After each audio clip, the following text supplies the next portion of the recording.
to Pesto's Test Kitchen in an actual kitchen with My Pesto kitchen. himself. This is the real test kitchen. This is it. And when I walked in, it smelled like Christmas. It had that smell to it, It did. The sauce was going. The meat's right here. Yep. Tell them what we're doing today. We're gonna make good old school spaghetti and meatballs. Okay. I mean, fondest memory of growing up for you, spaghetti and meatballs? Spaghetti and meatballs, just sitting around the table and having it. I was always, like, my job was to take the giant brick of Parmesan cheese and shred it. Oh boy, so you guys really went My brother's from job scratch. was to make the pizzelles. He hated that too. And burn himself. Wow. How about you? What My favorite, I mean, my dad, Freddie, made, to me, my favorite meatballs. Mine are a little bit different. Mine are more like my grandmother Rosano's, my great-grandmother Rosano's, and they have raisins in them, though I didn't put raisins in these. Oh, thank goodness. I forgot about that. These are more of a Roman meatball, and in Italy, they don't really serve spaghetti and meatballs. They don't. Throughout the country. Oh. The meat doesn't like to touch the spaghetti because it's two separate, they have a meat course and they have a pasta course. You know what I mean? So it's two separate courses. But when they do make it, they make it with little meatballs. Kind of when everybody had Franco-American spaghetti and meatballs out of the can. Yeah. Those little meatballs in there. So we're making these little mini meatballs, and my guess is telling me that's where the little meatballs came from in wedding soup. Oh, okay. That's totally where makes it sense. has to be. Totally And you makes know what? sense. Growing up with spaghetti and meatballs when we were old enough, even when we were younger, we were allowed to have a little bit of wine. And then what we did, we had a little bit of wine, and we always were taught. And if you remember The Irishman, the movie of The Irishman, when they sat there, they would dip the bread into the wine. I'm so glad other people do that. I thought I was the only one. No. I All used of to us do it when did I was it. a kid. Used to do. What do you put in meat-wise in your meatballs? So meatballs, typically for me, my recipe is 1 pound of ground beef, or 1/3 of a pound of ground veal, 1/3 of a pound of ground boar, 1/3 of a pound of ground beef, a 1/2 cup of Italian seasoned breadcrumbs, 1 egg, 1/2 cup of milk, 1/2 cup of your favorite cheese, whether it's Pecorino, whether it's Locatelli, whether it's Parmesan Reggiano, a pinch of salt, a pinch of black pepper, a pinch of chili flakes, and a couple cloves of chopped garlic, and some chopped parsley. And that's it. Mix together, don't overmix. If you overmix your meatballs, they're gonna come out tough. Really? God, I forgot how good that bread with the wine is. That was really good. So here we've made, I don't know, probably 45 meatballs. At least. So the new restaurant, Casa di Canzonetta, this is going to be on the menu. Okay. Because I would have never put spaghetti and meatballs on the menu, but I'm going to do it this way. The Valley loves spaghetti and meatballs. We do. I'm going to do a Roman version of it. So there's a lot of different ways you can cook meatballs. You can cook them in the oven. Right. We could take this tray and just bake them in the oven. They'll come out nice and crispy. I've always preferred a pan-fried meatballs. Now my father, Fred, he'd just take the meatballs raw like this, dump them right in the sauce. The sauce. Just right in the sauce like that. Okay. But we're going to come over here. Okay, I'll wash, you go ahead. Yeah, you go ahead. Okay. So we're coming over here. I got a nice pan. Actually, it's my great-grandmother's cast iron skillet. I'm going No to just kidding. up the heat a little bit. And we're just going to add these meatballs to this, and we're going to give them a little pan fry. And then after they're done pan frying, we're going to take them out of this, and we're going to put them into the sauce. You're just browning them, right? I'm giving them a nice brown, and then they'll finish cooking in the sauce. So it's, When you were doing spaghetti, when you were a kid, and it was the holidays, you guys would eat in the afternoon, in the evening, what would you? Christmas Eve was always the evening because it was always over at my grandma Cabanier's house, which she was a Rosano, and then Christmas Day was over at my grandma Canzonetta's house. So it was always two different times, usually after 6 o'clock Christmas Eve and around 2 o'clock Christmas Day. What time would you start the sauce if you had to eat at 2 o'clock? Well, I mean, at 2 o'clock you started the day before. But there was a reason for that because the tomatoes back then weren't as good. We didn't have the quality of tomatoes we have today. And, we had a poor quality tomato. Now we're getting these great tomatoes. I'm using these Il Molino tomatoes, Divina, the Passata, which are absolutely the most amazing tomatoes. A lot of people in the Valley love to add sugar to their sauce. I don't add sugar. Yeah. I fry out onions and a little bit of carrot together to give it some sweetness. Okay. But when you use a quality tomato like this from Stanislav, and these aren't from Italy, these are a California tomato, the sauce just has a natural sweetness. Why don't you grab a piece of that bread and do like they do on dunk? You got to dunk. I mean, dunking is the best part of sauce, to me. I agree. That's how you can tell it's done. That's exactly right. We do okay? Look where you go. Now my granddaughter's here. It might be a little bit too hot for her. So when Nina gets into the camera frame, well, hopefully she's gonna, get spaghetti sauce over her beautiful dress and things like that to drive her mom, my daughter Gina, crazy. There's nothing better than watching somebody else's kid eat spaghetti. It's the best. It's the best. So Ronnie, we got our sauce cooking here, right here. Your favorite tomato sauce, your mom's recipe, your dad's favorite recipe, whatever thing you like out of the jar. If you have to do a convenience thing, it's always better to make it because you can control the tomatoes, you can control the salt, there's no preservatives, things like that. So I like to make it from scratch. Okay, when we come back, we're gonna work on the spaghetti and finish off the meatballs, right? So take what's the most important thing? We're gonna have this water with what in it? We gotta have salt and olive oil in it. I don't use the olive oil. I go with the salt, though. A nice tablespoon of salt per gallon of water. Okay. So it's like seawater. It's supposed to be salty, okay? Okay. We'll be right back. Be back with more.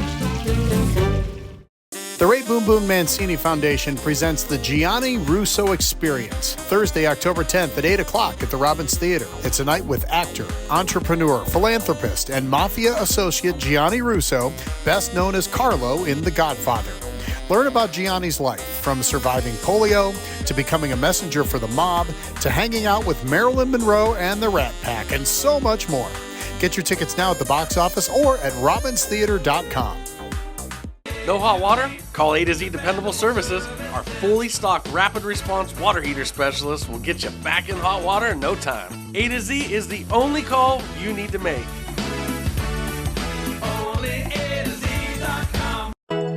Find your next meal on the new Eat Local Ohio app. Beautifully curated food content from all the best local independent restaurants, right at your fingertips. Download the app today. Eat Local Ohio.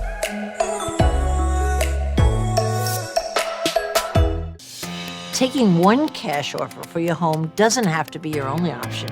I'm Barbara Corcoran, and especially in today's current market, having a local real estate agent who offers great marketing and options that are customized to fit your needs is smart. In Youngstown, the agent I trust is Kelly Warren. Kelly can give you a guarantee to sell your home, instant offer, and the best marketing strategies in the Mahoning Valley. Get the option that's right for you. Go to kellysolder.com.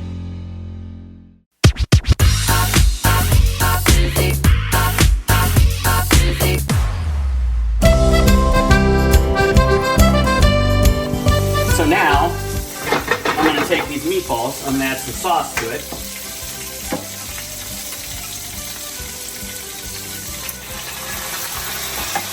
So we get nice and happy.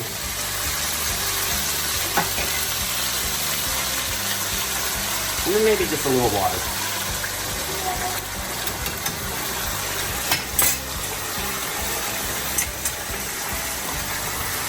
You gotta watch because this will create Mount Vesuvius. If it's too hot. Yes. So Mike, now we have a minute left on the cooking time of this beautiful bronze dye pasta.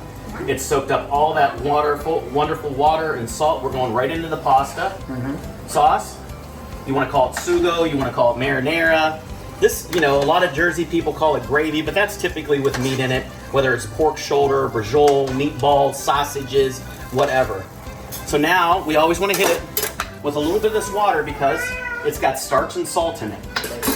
So now we're going to fire up the heat and let this go crazy a little bit. Because this last minute, you can see how it's still a little bit super al dente. So you didn't wait for this to get done. No, 1 minute out, it goes in the sauce. It's going in there. 1 minute out, it goes in the sauce. Okay. And it's going to absorb all the beautiful flavors of that sauce, the tomatoes, the extra virgin olive oil, the carrot, the onion, the garlic. And we don't need the colander. I never use the colander. We always did. I know. The first time I ever saw that somebody do that was at the CA. That was me. Yeah, I never saw anybody do that before. I always had to dump it in the colander and then put sauce in it so that, it wouldn't stick. But you see how you can tell that the pasta is starting to take on the color of the sauce? So Mike, Yes. we took that last minute of the cooking time. Look at the color of that pasta. Doesn't that just look beautiful? Yeah. And you notice, I do not have a crazy amount of sauce there.